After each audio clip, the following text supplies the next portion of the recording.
যে একটা শবে কদর যে পাইল ৮৩ বৎসর ৪ মাস ইবাদত করলে যেই পরিমাণ সওয়াব, এই পরিমাণ সওয়াব আল্লাহ তাআলা আমল নামায় দিয়ে দেয়। সুবহানাল্লাহ। ৮৩ বৎসর ৪ মাস। এখন মোটামুটি আপনি যদি গড়ে হিসাব করেন, আপনি হায়াত কত আর পান? এখন তো ৫০-৬০-এর মধ্যেই মানুষ, বেশিরভাগ মানুষ দুনিয়া থেকে বিদায় হয়। কথা ঠিক কিনা বলেন? গড়ে হিসাব করলে ৭০-৮০ কিংবা ৯০ এরকম বয়সের মানুষ খুব কম পাওয়া যায়। কথা ঠিক না বেঠিক বলেন? ইন্না আনজালনাহু ফি লাইলাতিল কদর ওয়ামা আদরাকা মা লাইলাতুল কদর লাইলাতুল কদরি খায়রুম মিন আলফি শাহর তানাজ্জালুল মালাইকাতু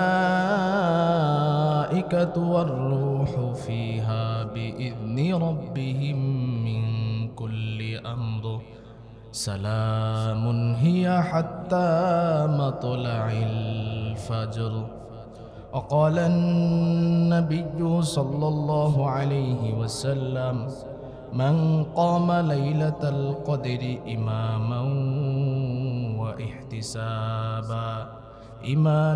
واحتسابا غفر له ما تقدم من ذنبه أو كما قال النبي عليه الصلاة والسلام صدق الله مولانا العظيم وصدق رسوله النبي الكريم ونحن على ذلك من الشاهدين والشاكرين والذاكرين والحمد لله رب العالمين। আমরা সকলেই নবীর মহব্বতে দুরূদ ইব্রাহিম পড়ি।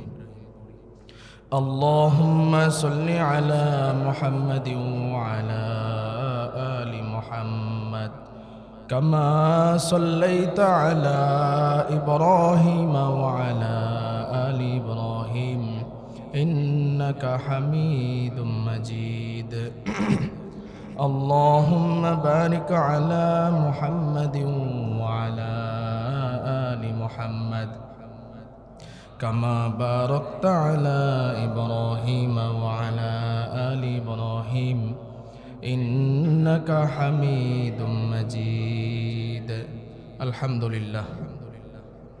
আল্লাহ পাকের দরবারে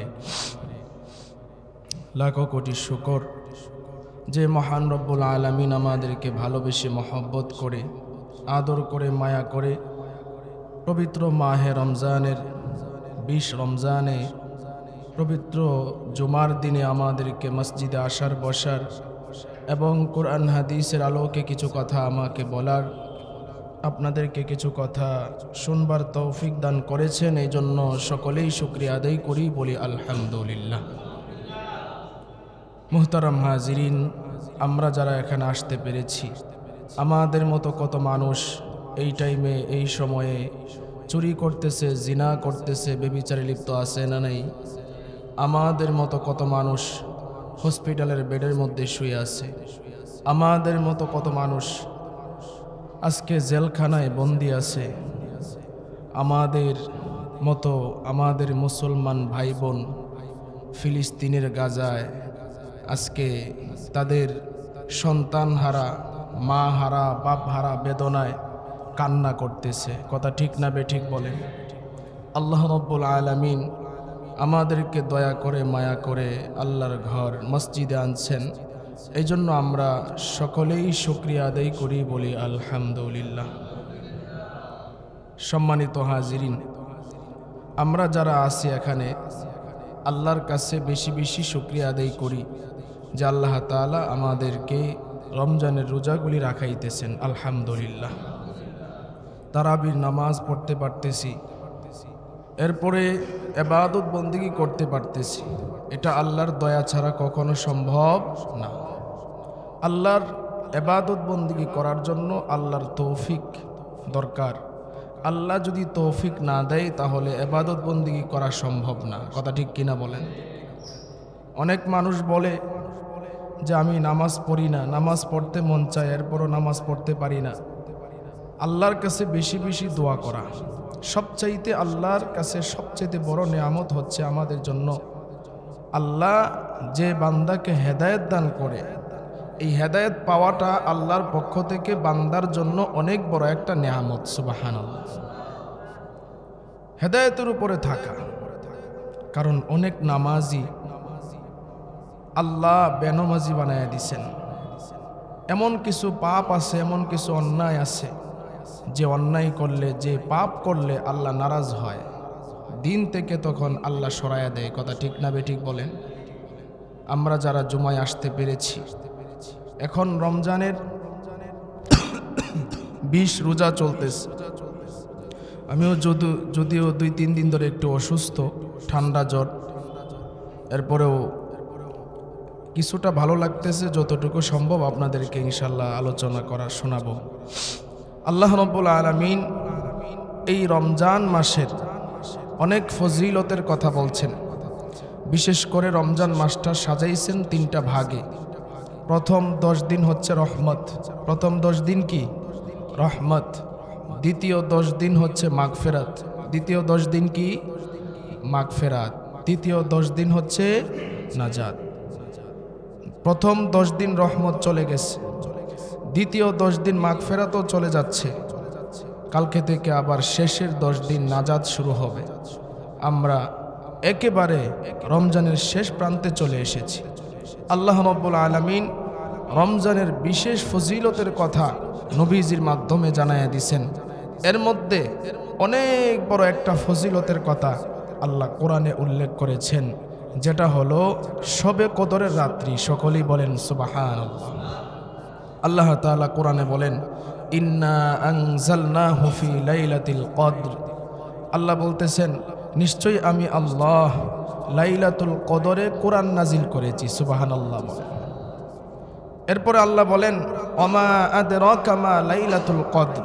নবীকে উদ্দেশ্য করে বলতেছেন, হ্যাঁ নবী, আপনি কি জানেন শবে কদর কি? এবার আল্লাহ বলতেছেন, লাইলাতুল কদরি খায়রুম মিন আলফি শাহর। এই লাইলাতুল কদর রাত্রিটা এমন একটা রাত্রি, যেই রাত্রে যদি কোনো মানুষ ইবাদত বন্দেগী করে, আল্লাহ বলেন 1000 মাসের চাইতেও বেশি সওয়াব তার আমল নামায় দেওয়া হবে। সুবহান। তাহলে চিন্তা করে দেখেন কত ফজিলতের রাত। এরপরে আল্লাহ বলেন, তানাজ্জালুল মালাইকা। এই রাতটা এমন দামি, যেই রাত্রে আল্লাহ তাআলা জমিনের মধ্যে ফেরেশতা পাঠায়া দেন। সুবহান। ফেরেশতা পাঠানোর পরে ফেরেশতারা আইসা কি করে, বুখারীর বর্ণনা থেকে আপনাদেরকে ইনশাআল্লাহ বিস্তারিত বলবো। তবে এর আগে আমরা যারা এখানে উপস্থিত আছি, আমাদের জন্য সবচাইতে খারাপ সংবাদ হলো এটা, যে রমজান মাস পাওয়ার পরেও যে ব্যক্তি শবে কদর পেল না, তার মতো কপাল পোড়া আর কেউ হইতে পারে না। কথা ঠিক কিনা বলেন? এটা নবীজি হাদিসের মধ্যে বলছেন যে রমজান মাস পাইল, কিন্তু সে শবে কদর পাইল না, সে কপাল পোড়া। আমরা যারা রোজা রাখি, অনেকেই আছি তারাবির নামাজ পড়ি না, আছে না নাই? অনেক মানুষ এরকম আছে রোজা রাখছে, রোজা রাখা অবস্থায় সারা দিন গুনার কাজে লিপ্ত, আছে না নাই? টিভি সিনেমা দেখে, এরপরে চোখের হেফাজত করে না, জবানের হেফাজত করে না, অন্তরের হেফাজত করে না। এরপরে মনে করেন এমন এমন গুনার কাজ করে যেগুলোর কারণে আল্লাহ নারাজ হয়। কথা ঠিক কিনা বলেন? সুদ খায়, ঘুষ খায়, মিথ্যা কথা বলে, আল্লাহ নারাজ হয়। রোজা রাখে কিন্তু এই কাজগুলো করে যারা, তাদের রোজা কি আল্লাহর কাছে সঠিকভাবে কবুল হবে? এই রোজা রাখা থেকে আল্লাহ আমাদের প্রতি খুশি হবেন? আফসোস এবং পরিতাপের বিষয় হলো যে আমরা রোজা রাখি কিন্তু উপবাস থাকি শুধু। আসলে যে রোজা রাখার যে হক, আল্লাহ তাআলা রোজা রাখার কথা যেভাবে বলছেন সেইভাবে আমরা রমজানের রোজাগুলি রাখি না। কথা ঠিক কিনা বল? এই জন্য মুহতারাম হাজিরিন, রমজান মাস একেবারে শেষ প্রান্তে। এই জন্য আমাদের জন্য সুযোগ যে শবে কদর তালাশ করা। আমাদের জন্য এটা সুযোগ। এখন শবে কদর আমরা কিভাবে তালাশ করব? 3টা ধাপের কথা আমি আপনাদেরকে বলবো। 1 নাম্বার, সেটা হলো পুরা রমজান মাসেই শবে কদর তালাশ করা। পুরা রমজান মাসেই শবে কদর তালাশ করা, যেটা হাদিস থেকে পাওয়া যায়। বুখারীর বর্ণনায় এসেছে নবীজি শবে কদর তালাশ করতে গিয়া পুরা রমজান মাস এতেকাফ করেছেন। সুবহানাল্লাহ বলেন। হাদিসের মধ্যে আছে প্রথম রমজানের 10 দিন নবীজি এতেকাফ করেছেন। এতেকাফ করেছেন শবে কদর তালাশের জন্য। কি তালাশের জন্য? শবে কদর। তাহলে চিন্তা করেন শবে কদরের রাত্রটা কত গুরুত্বপূর্ণ। 10 দিন নবীজি যখন প্রথম 10 দিন এতেকাফ করলেন, জিব্রাইল আলাইহিস সালাতু ওয়াস সালাম আসলেন। নবীজি বললেন, জিব্রিল, আমি তো প্রথম 10 দিন এতেকাফ করলাম, এই 10 দিনের মধ্যে কি আমি শবে কদর পেয়েছি? জিব্রিল আলাইহিস সালাতু ওয়াস সালাম বলে, ওগো পয়গম্বর, এখনো আপনি শবে কদর পান নাই, আপনি সামনের 10 দিন তালাশ করতে থাকেন। সুবহানাল্লাহ। নবীজি এর পরের 10 দিনও এতেকাফ করলেন। এর পরের 10 দিনও এতেকাফ করলেন। এরপরে জিব্রাইল আলাইহিস সালাতু ওয়াস সালাম আসলেন। জিব্রিল, আমি কি শবে কদর পেয়েছি? জিব্রিল আলাইহিস সালাতু ওয়াস সালাম বলেন, পয়গম্বর, না, এখনো পান নাই, আপনি শেষের 10 দিন শবে কদর তালাশ করতে থাকেন। সুবহানাল্লাহ। আল্লাহর পয়গম্বর শেষের 10 দিন শবে কদর তালাশ করতে লাগলেন। অর্থাৎ শেষের 10 দিন নবীজি এতেকাফ করলেন। এতেকাফ করার পর জিব্রিল আলাইহিস সালাতু ওয়াস সালাম আসলেন। আসার পরে জিব্রিল আলাইহিস সালাতু ওয়াস সালামকে নবী বললেন, জিব্রিল, তাহলে এখন কি আমি শবে কদর পেয়েছি? কোন দিনে শবে কদর? জিব্রিল আলাইহিস সালাতু ওয়াস সালাম বলে, ওগো পয়গম্বর, কোন দিন যে শবে কদর এটা আল্লাহ তাআলা আমাকে বলে দিয়েছিলেন, কিন্তু আমি ভুলে গিয়েছি। আমি কোন দিন শবে কদর এটা আমার স্মরণ নাই, তবে এটা স্মরণ আছে রমজান মাসের শেষ দশকে বেজুর রাত্রির যে কোনো একদিন শবে কদর। আল্লাহু আকবার। তাহলে এটা চূড়ান্ত সিদ্ধান্ত যে রমজান মাসের শেষ 10 দিনের যে বেজুর রাত্রি আছে, এই রাত্রিগুলোতে একদিন শবে কদর হবেই হবে। সুবহানাল্লাহ। তাহলে শবে কদর তালাশের জন্য নবীজি 30 দিন ইতিকাফ করছেন। তাহলে এটা থেকে বোঝা যায় এই হাদিস থেকে যে পুরা রমজান মাসেই শবে কদর তালাশ করা। একজন মুসলমান রমজান মাস পাওয়ার পরে যদি সে রমজান মাসের কদর করতে না পারে, তাহলে সে কোন সময় আল্লাহর ইবাদত বন্দেগী ভালোভাবে করতে পারবে বলেন? রমজান মাসে শয়তানের ওয়াসওয়াসা নাই, শয়তান বন্দী, শয়তান বন্ধ হয়ে আছে। এত সুযোগ অন্য কোনো মাসে পাওয়া যাবে? কোনো মাসে পাওয়া যাবে না। তাহলে এই রমজানে যদি আমরা আল্লাহরে খুশি করতে না পারি, আমাদের মতো কপাল পোড়া আর কেউ হইতে পারে না। কথা ঠিক কিনা বলেন? তাহলে শবে কদর তালাশের জন্য আমরা 1 নাম্বার পদ্ধতি পাইলাম। দ্বিতীয় পদ্ধতি সেটা হলো আমরা রমজান মাসের শেষ দশকে ইতিকাফ করব। দ্বিতীয় পদ্ধতি হচ্ছে রমজান মাসের শেষ দশকে কি করব? আমরা ইতিকাফ করব। ইতিকাফ করা হচ্ছে সুন্নতে মুআক্কাদে কিফায়া, অর্থাৎ আমরা মহল্লাবাসী যারা আছি পুরা মহল্লা থেকে যে কোনো একজন ইতিকাফে বসতেই হবে। যদি ইতিকাফে না বসে তাহলে পুরা মহল্লাবাসী গুনাহগার হয়ে যাবে। মাসআলা ভালো করে বুঝেন, পুরা মহল্লা থেকে যদি একজনও ইতিকাফে না বসে তাহলে পুরা মহল্লাবাসী কি হয়ে যাবেন? গুনাহগার হয়ে যাবেন। এখন তো আমাদের ডিজিটাল যুগ, সব জায়গায় ডিজিটাল চলে, কিন্তু মসজিদে চলে আনডিজিটাল। যেমন রমজান মাস আসলেই এখন এটা থেকে বাঁচার উপায় কি বার করে? এলাকার মধ্যে দেখে কানা, লুলা, ন্যাংরা কিংবা যার কোনো কাম কাজ নাই, হেরে খুঁজে বার করো। খুঁজে বার কইরা কয় তোরে 5,000 টাকা দিব, তুই মসজিদে বইয়া আল্লাহ আল্লাহ করবে, তোরে এই সেহরির টাইমেও খাবার দিমু, ইফতারেও দিমু, আবার আগ্রাইতেও খাবার দিমু, তুই খাবি আর ঘুমাবি, আর আল্লাহ আল্লাহ করবি, আবার এতেকাফ যখন শেষ হইব তখন তোরে 5,000 10,000 টাকা দিয়ে দিমু। এই টাকা দিয়া কি এতেকাফ আদায় হবে? সকলে আওয়াজ দিয়ে বলেন, টাকা দিয়া যদি এতেকাফে বসায় তাহলে এতেকাফ আদায় হবে? মাসআলা পৃথিবীর কোনো মুফতি এই ফতোয়া দিতে পারবে না যে টাকা দিয়া এতেকাফে বসাইলে মহল্লার হক আদায় হবে। কারণ আমিও তো মুফতি ইফতা পড়ছি, কোনো মুফতি এই ফতোয়া দিতে পারবে না যে টাকা দিয়ে যদি এতেকাফে বসায় তাহলে মহল্লার হক আদায় হবে, বরংস গুনাহ হবে। বরংস কি হবে? গুনাহ হবে। তাহলে বলতেছিলাম, শবে কদর পাওয়ার জন্য দ্বিতীয় মাধ্যম হলো রমজান মাসের শেষ 10 দিন কি করা? এতেকাফ করা। এতেকাফ হচ্ছে 3 প্রকার। এতেকাফ কয় প্রকার?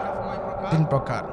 একটা এতেকাফ হচ্ছে ওয়াজিব, দ্বিতীয় নাম্বার এতেকাফ হচ্ছে সুন্নতে মুআক্কাদা অর্থাৎ সুন্নত, তৃতীয় নাম্বার এতেকাফ হচ্ছে নফল এতেকাফ। ওয়াজিব এতেকাফ কোনটা? যদি আপনি মান্নত করেন যে আমার যদি এমন কোনো কাজ হয়, কিংবা একটা কোনো কাজের জন্য আপনি আল্লাহর কাছে মান্নত করলেন, আমার এই কাজটা যদি পুরা হয় তাহলে আমি 5 দিন অথবা 10 দিন অথবা 3 দিন আল্লাহ আমি এতেকাফ করব। আপনার কাজ যদি পুরা হয়, যেহেতু আপনি আল্লাহর কাছে মান্নত করেছেন, আপনার কাজ পুরা হইলে আপনার উপরে এতেকাফ করা ওয়াজিব হয়ে যায়। এতেকাফ করা কি হয়ে যায়? ওয়াজিব হয়ে যায়। সুন্নতে মুআক্কাদা যেটা রমজান মাসের শেষ 10 দিন এতেকাফ করা সুন্নত, আমরা রমজান মাসের শেষ 10 দিন এতেকাফ করার চেষ্টা করব ইনশাআল্লাহ। এর ফজিলত কি পরে আসতেছি। নফল ইবাদত হচ্ছে, নফল এতেকাফ হচ্ছে যে কোনো, যেমন রমজান মাসে যদি আমরা শেষ 10 দিন এতেকাফে বসতে না পারি, অন্তত 3 দিনে যদি বসি তাহলে এটা নফল এতেকাফ হবে।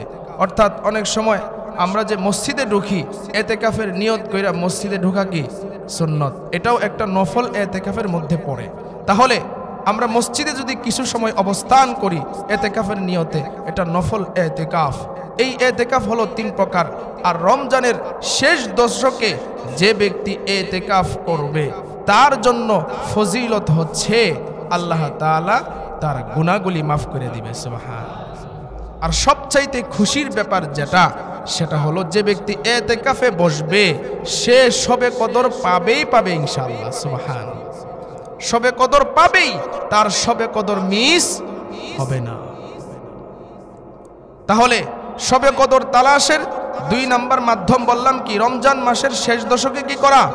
এতেকাফ করা। প্রথম ধাপ বলছিলাম যে শবে কদর পাওয়ার জন্য পুরা রমজান মাস তালাশ করা।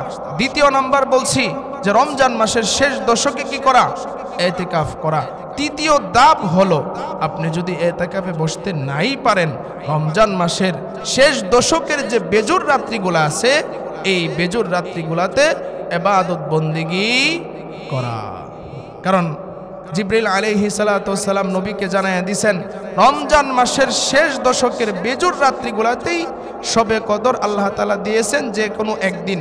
তাহলে আমরা যদি বেজুর রাত্রিগুলাতে ইবাদত করতে থাকি তাহলে শবে কদর পাওয়া ইনশাআল্লাহ নিশ্চিত।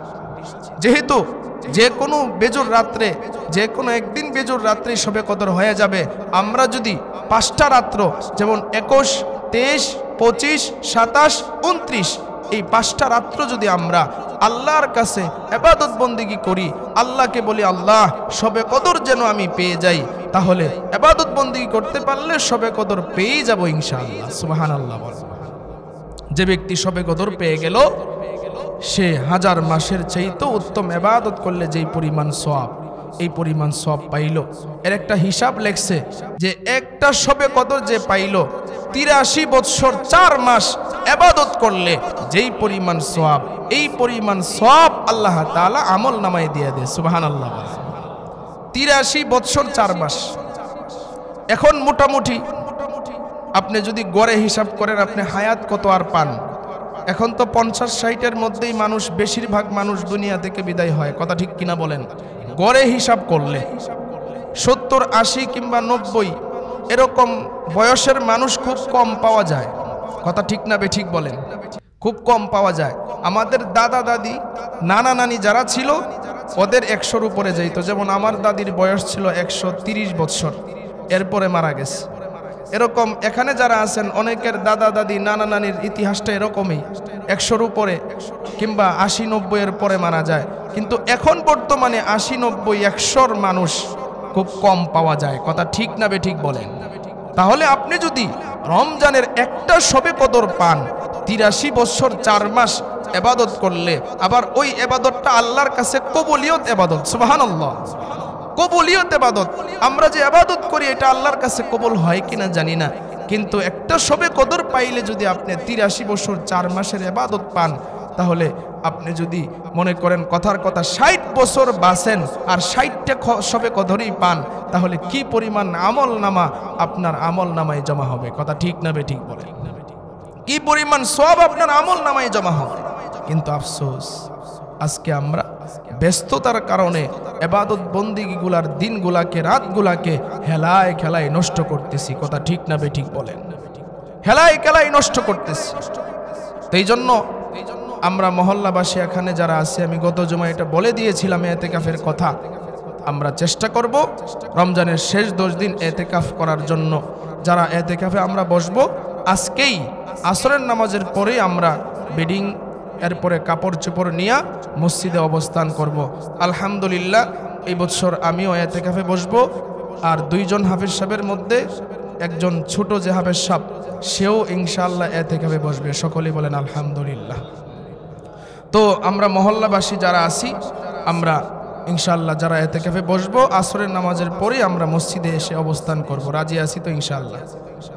একটু কোরবানি করেন, কোরবানি করলে আপনার অনেক সওয়াব আমল নামায় আল্লাহ দিয়ে দিবে। তাই জন্য 3টা ধাপ, এই ধাপগুলোতে আপনি যদি এভাবে যদি ইনশাআল্লাহ চেষ্টা করতে থাকেন, আপনি যত বছর হায়াত পাবেন, কোনো না কোনো সময় আল্লাহ যদি শবে কদর আপনার নসিবে দিয়ে দেয়, তাহলে কি পরিমাণ সওয়াব আপনার আমল নামায় আসবে। আর শবে কদরের রাত্রটা এত দামি, হাদিসের মধ্যে আসছে, বুখারীর বর্ণনায়, যে আল্লাহ তাআলা জিব্রাইল আলাইহিস সালাতু ওয়াস সালামকে বলে, জিব্রাইল তুমি একদল ফেরেশতা নিয়ে জমিনে চলে যাও। সুবহানাল্লাহ, একদল ফেরেশতা নিয়ে জমিনে চলে যাও। হাদিসের মধ্যে আছে জিব্রাইল আলাইহিস সালাতু ওয়াস সালামের হাতে একটা সবুজ পতাকা থাকে। এই সবুজ পতাকাটা আল্লাহ তাআলার ঘর বাইতুল্লাহর ছাদের উপরে লাগায়া দেয়। জিব্রাইল আলাইহিস সালাতু ওয়াস সালামের 600 নূরের পাকা আছে, আরেক বর্ণনায় 100 নূরের পাকা। এই 600 নূরের পাকার মধ্যে জিব্রাইল আলাইহিস সালাতু ওয়াস সালামের স্পেশাল 2টা পাকা আছে। কয়টা? আরো জোরে বলেন, কয়টা? 2টা স্পেশাল পাকা। ওই পাকাটা শবে কদরের রাত্রে এরকম ডানা মেলায়া পুরা পৃথিবী ডাইকা দেয়। আর যেই ফেরেশতাদেরকে নিয়া জমিনের মধ্যে আসে, ওই ফেরেশতাগুলোরে বলে, যাও তোমরা গিয়া যেই সমস্ত মুসল্লিরা, আল্লাহর বান্দারা, নবীর উম্মতেরা এই শবে কদরের রাত্রে ইবাদত বন্দেগী করবে, তাদেরকে সালাম দাও, সুসংবাদ দাও, আর তাদের সাথে মুসাফা করতে থাকো। তাদের সাথে মুসাফাহা করো, তাদেরকে স্বাগতম জানাও। শুধু তাই নয়, বুখারীর বর্ণনায় আছে, শবে কদরের রাত্রিতে যেই বান্দাগুলি ইবাদত করে আল্লাহর কাছে দোয়া করতে বসবে, আল্লাহ রব্বুল আলামিন নবীজির মাধ্যমে জানায়া দিয়েছেন, ওই বান্দাদের সাথে ফেরেশতারাও আয়েশা দোয়ার মধ্যে আমিন আমিন বলতে থাকে। জিবরিল আলাইহিস সালাতু ওয়াস সালাম তার স্পেশাল 2টা নূরের পাকা পুরা পৃথিবীর মধ্যে এরকম ছড়ায়া দেন। এর নিচে ফেরেশতা পাঠান, আপনাদেরকে স্বাগতম জানানো হবে। এই শবে কদর রাত্রটা কত দামি, এই রাত্রে যদি আপনি আমি ইবাদত বন্দেগী করি, তাহলে 1000 মাসের চাইতেও উত্তম সওয়াব আল্লাহ আমল নামায় দিয়ে দিবে। লাইলাতুল কদরি খায়রুম মিন আলফি শাহর। আল্লাহ বলেন 1000 মাসের চাইতেও উত্তম সওয়াব তোমার আমল নামায় দেওয়া হবে। সুবহানাল্লাহ। আর যে ব্যক্তি ইতিকাফে বসবে, সে শবে কদর পেয়ে যাবে ইনশাআল্লাহ। এই জন্য ভাই, যাদের এরকম সময় আছে, সামর্থ্য আছে, ইতিকাফে বসবো, ইতিকাফে বসবো। সাধারণত ইতিকাফে বসলে আমাদের ইবাদত বন্দেগী যেমনই হোক না কেন, গুনাহ তো আর হবে না। কথা ঠিক না বেঠিক বলেন? মসজিদের পরিবেশে কি গুনাহ হয়? মসজিদে আপনি থাকবেন, আপনি যদি ইবাদত নাও করেন, ঘুমায়ও যদি থাকেন, ঘুমটাও তো মুসলমানের জন্য ইবাদত। কথা ঠিক কিনা বলেন? আপনি ঘুমায়ও যদি থাকেন, ঘুমটাও তো মুসলমানের জন্য ইবাদত, আবার এটা আল্লাহর ঘরে। তাহলে আমাদের জন্য যাদের সম্ভব হয়, আমরা আল্লাহর ঘরে এই রমজানের শেষ দশকে এতেকাফ করব, শবে কদর তালাশের জন্য আমরা এতেকাফ করব। মুহতারাম হাজিরিন, আমরা যারা এখানে উপস্থিত আছি, গত জুমায় বলছিলাম যাকাত ফিতরার বিষয়ে। তো অনেক কুচক্রী মহল যারা বিভিন্ন মানুষকে ইবাদতে উৎসাহ না করে আরো ইবাদতগুলোর মধ্যে ঝামেলা ফাঁকায়, এরকম কিছু হুজুর আছে না নাই? ইউটিউব হুজুর, ফেসবুক হুজুর, এমন কিছু হুজুর আছে যাদের জ্বালা যন্ত্রণায় এখন আমাদের ইউটিউব ফেসবুকে ভিডিও ছাড়া লাগে, এছাড়া উপায় নেই। কারণ আমরা যারা দেওবন্দি আকীদার ছিলাম, আমরা যারা দেওবন্দির সন্তান, ভিডিও করা এগুলা আমরা আগে যাইতাম না, আমাদের আকাবিররাও এগুলার মধ্যে যাইতো না। পরে দেখা যাচ্ছে যে টিভিতে যেহেতু ডিজিটাল যুগ, ইউটিউব ফেসবুক আইসা বিভিন্ন বিভ্রান্তকারী যে হুজুররা আছে, অনেক হুজুররা আছে ইহুদি খ্রিস্টানের দালালিও তারা করে, টাকা খায়া বিভিন্ন মাসআলা হাদিসকে উল্টা করে মানুষকে বুঝায়, মানুষের ঈমান নষ্ট করে। তারা বিভিন্নভাবে বিভিন্ন সময় মানুষ যেন ইবাদতের মধ্যে বিভ্রান্তির মধ্যে পড়ে যায়। যেমন তারাবি আসলে 8 রাকাত তারাবি নিয়ে একটা সমস্যা হয় কি হয় না? 20 রাকাত তারাবির কথা, সেখানে তাহাজ্জুদের হাদিস 8 রাকাতের কথা বলে, এরকম ফিতনা লাগায়। আরে ভাই, রমজান মাস, বেশি ইবাদত করলে তো বেশি সওয়াব। কথা ঠিক কিনা বলে? আপনি যদি বেশি ইবাদত করেন তো সওয়াব বেশি, আপনার ইবাদত কমাইতে হবে কেন? এখন একটা সমস্যা, কয় ফিতরা আদায় হবে না যদি কেউ টাকা দেয়। নাউজুবিল্লাহ বলেন। কয় ফিতরা টাকা দিলে আদায় হবে না। চিন্তা করছেন? টাকা দিলে নাকি ফিতরা হবে না? আচ্ছা, সাহাবায়ে কেরাম কি বেশি বুঝতো না আমরা বেশি বুঝি?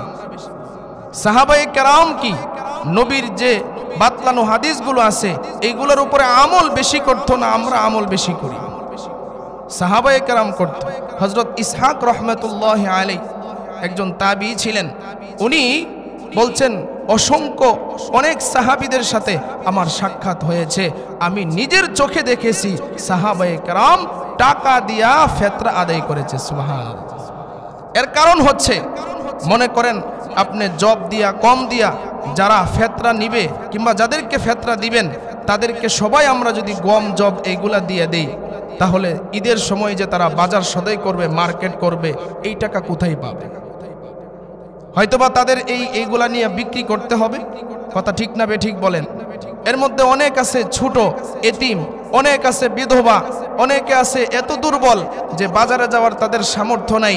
যে এই দুর্বল মানুষগুলাকে যদি আমরা সবাই মিলে ফিতরা, গম, জব, আটা এগুলা দিয়ে দেই, তাহলে তাদের জন্য কষ্ট হবে কি হবে না বলেন? আমরা সবাই যদি এগুলা দিতে থাকি, উদ্দেশ্য তো কি? যে একটা গরিব মানুষ সে ফিতরা নিয়া সে যেন একটু স্বাবলম্বী হইতে পারে। একটা গরিব মানুষ যাকাতের কিছু টাকা তারে দিলে সে যেন এই টাকাটা দিয়ে স্বাবলম্বী হইতে পারে। উদ্দেশ্য তো এটাই। কথা ঠিক না ঠিক কিনা বলেন? উদ্দেশ্য এটা।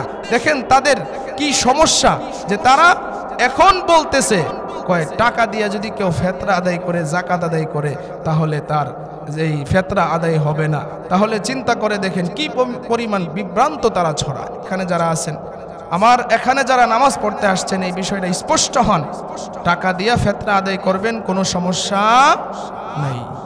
এরপরে বুখারী শরীফ যিনি লেখছেন, উনি ইমামে আজম আবু হানিফা রহমাতুল্লাহি আলাইহির সাথে মত দিয়েছেন। কারণ আমাদের হানাফি মাযহাব অনুযায়ী টাকা দিয়া ফিতরা আদায় করলে ফিতরা আদায় হয়ে যায়। ইমাম বুখারী রহমাতুল্লাহি আলাইহি এর মধ্যে মত দিয়েছেন যে ফিতরা টাকা দিয়ে আদায় করলে ফিতরা কি হয়ে যাবে? আদায় হয়ে যাবে।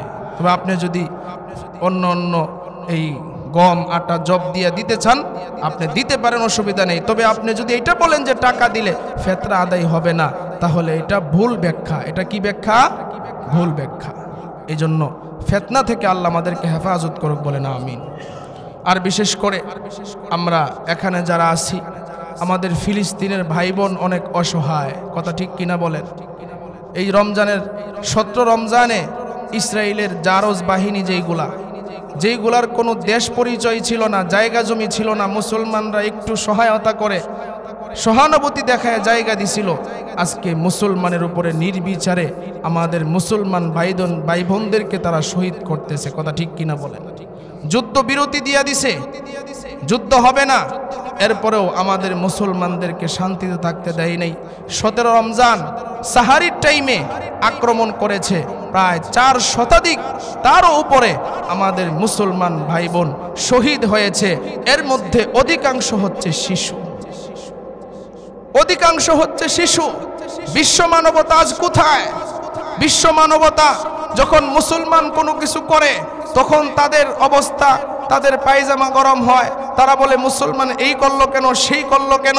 কিন্তু যখন মুসলমানের উপরে নির্বিচারে অন্যায়ভাবে সন্ত্রাসী কায়দায় আক্রমণ করা হয় তখন তাদের জবান নড়ে না। কথা ঠিক কিনা বলে?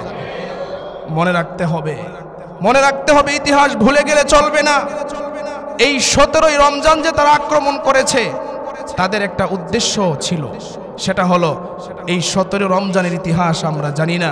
এই 17 রমজানে মুসলমানের সবচাইতে একটা বড় যুদ্ধ হয়েছিল, যেই যুদ্ধ হচ্ছে বদরের যুদ্ধ। কথা ঠিক কিনা বলেন? মুসলমান ছিল 313 জন আর মুসলমানের বিপক্ষে ছিল 1000 মুসলমান। আলহামদুলিল্লাহ ওই বদরের যুদ্ধে বিজয় হয়েছিল।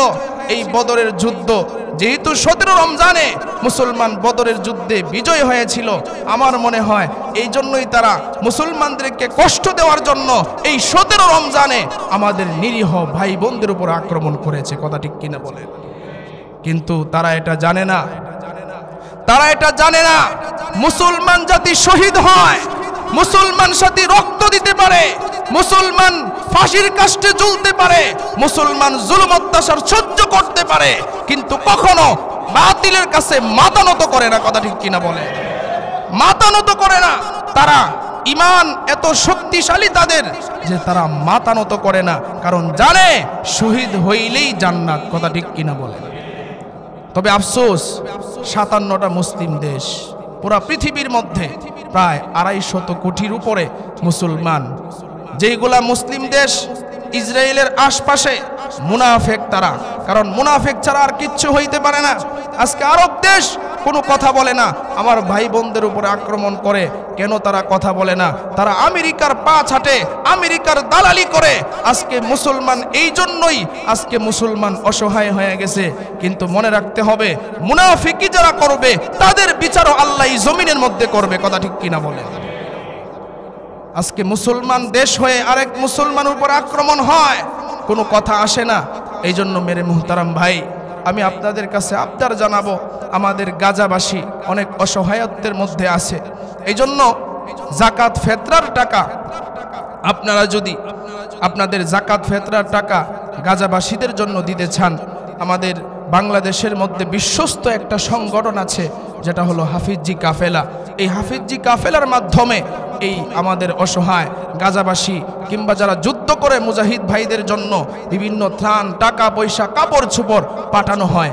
আপনারা এখানে যারা আছেন, যদি কেউ অমন থাকেন যে আমরা যেহেতু সরাসরি আমাদের উচিত ছিল যে আমার বোনকে মারতেছে, আমার ভাইকে শহীদ করতেছে, আমাদের উচিত ছিল আমরাও গিয়ে যুদ্ধে শরীক হই। কথা ঠিক কিনা বলেন? তবে আমরা যুদ্ধ করার জন্য প্রস্তুত আছি তো ইনশাআল্লাহ? কারা কারা প্রস্তুত আছে হাত তুলে দেখাই। নারায়ে তাকবীর, নারায়ে তাকবীর। আল্লাহ কবুল করুক, বলেন আমিন। যুদ্ধ করার জন্য প্রস্তুত থাকতে হবে।